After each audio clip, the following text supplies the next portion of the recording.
في عام مذابح وهزائم 1948 كانت معركة القسطل في 15 من أيار.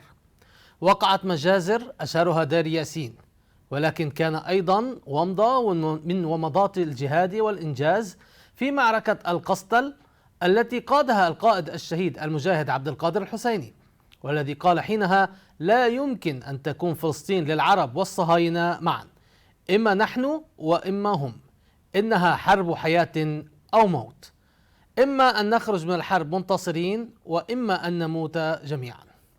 واليوم بعد أن تحولت ومضات الجهاد والكفاح إلى مشاهد كاملة وعطاء لا ينقطع وعملا مبدعا وفعالا، وأصبح الجهاد فعلا مستمرا، نحن على يقين أن النصر آت. كيف لا؟ وهذه معركة الحق، والحق ينتصر دائما ولو بعد حين، ولكنه أيضا بحاجة إلى مخلصين مقبلين غير مدبرين ولا متآمرين ولا متعاملين ولا مطبعين.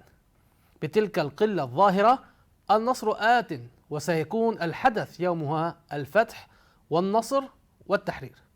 والآن نقول بكل ثقة ويقين: إما نحن وإما نحن، ولا مكان للصهاينة على أرضنا المقدسة، ولن يكون استسلام ولا اعتراف ولا تراجع. يقول الله سبحانه في سورة الروم: أعوذ بالله من الشيطان الرجيم، لله الأمر من قبل ومن بعد، ويومئذ يفرح المؤمنون بنصر الله، ينصر من يشاء وهو العزيز الرحيم، وعد الله لا يخلف الله وعده ولكن أكثر الناس لا يعلمون. السلام عليكم ورحمة الله تعالى.